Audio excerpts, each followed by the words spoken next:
Bonjour chers amis, soyez le bienvenu à la prière du matin. Avec une grande joie, nous commençons notre journée, nous nous confions au Seigneur, nous demandons sa bénédiction sur nous.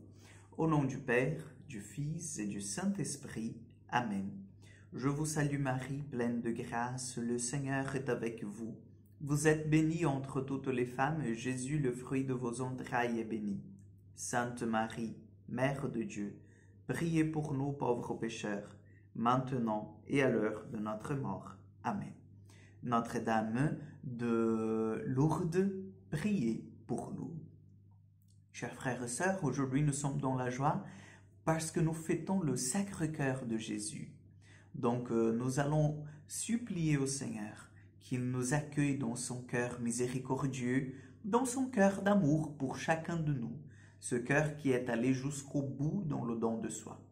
Donc demandons au Seigneur que cet évangile d'aujourd'hui puisse parler à notre cœur, que nous puissions aussi entrer comme plusieurs saints ont fait cette expérience dans cette ouverture du cœur sacré de Jésus, de rester là-bas, de se réfugier dans ce cœur miséricordieux et grand de Jésus, notre Seigneur et notre Maître. Donc nous prenons l'évangile de Luc, chapitre 15, versets 3 au 7. En ce temps-là, s'adressant aux pharisiens et aux scribes, Jésus disait cette parabole. Si l'un de vous a 100 brebis et qu'il en perd une, n'abandonne-t-il pas les 99 dans le désert pour aller chercher celle qui est perdue jusqu'à ce qu'il la retrouve?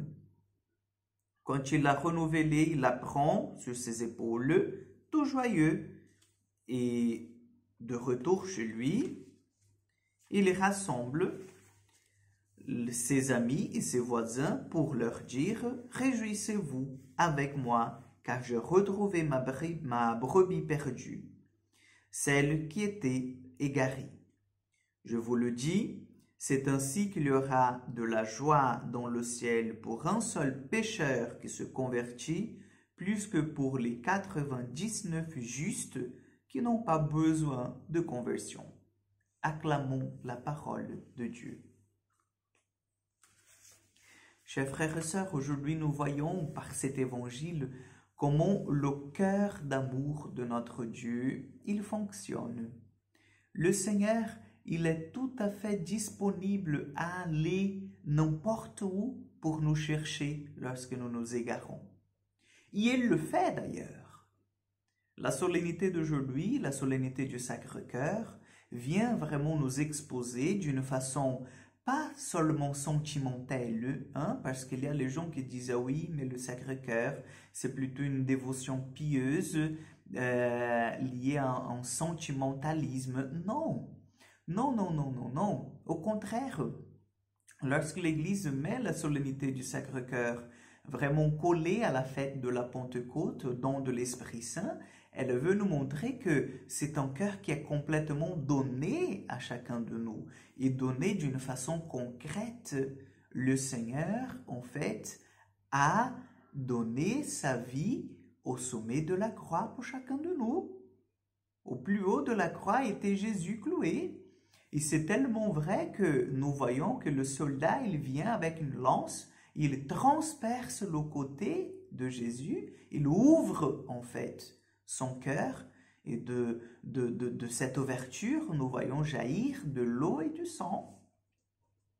Chers frères et sœurs, nous avons là en fait typiquement une image d'un don du Seigneur, dans sa profondeur lui-même. C'est Dieu qui donne son souffle, son esprit, c'est Dieu qui donne son corps, sa vie, c'est Dieu qui donne son cœur. Et vous savez bien que le cœur, dans la Bible, il prend le sens en fait du centre de la personne. C'est le lieu de la décision, mais c'est aussi le lieu en fait le plus intime de la personne. Et Dieu nous donne son cœur d'amour. Donc aujourd'hui, nous fêtons la solennité du Sacré-Cœur. Nous fêtons cette solennité et nous nous rappelons que Dieu se donnait à chacun de nous et il continue à se donner. Donc, nous demandons à l'Esprit Saint qu'il nous aide vraiment, que les promesses du Sacré-Cœur s'accomplissent dans nos vies. Amen. Le Seigneur soit avec vous. Que Dieu Tout-Puissant vous bénisse et vous garde, le Père, le Fils et le Saint-Esprit.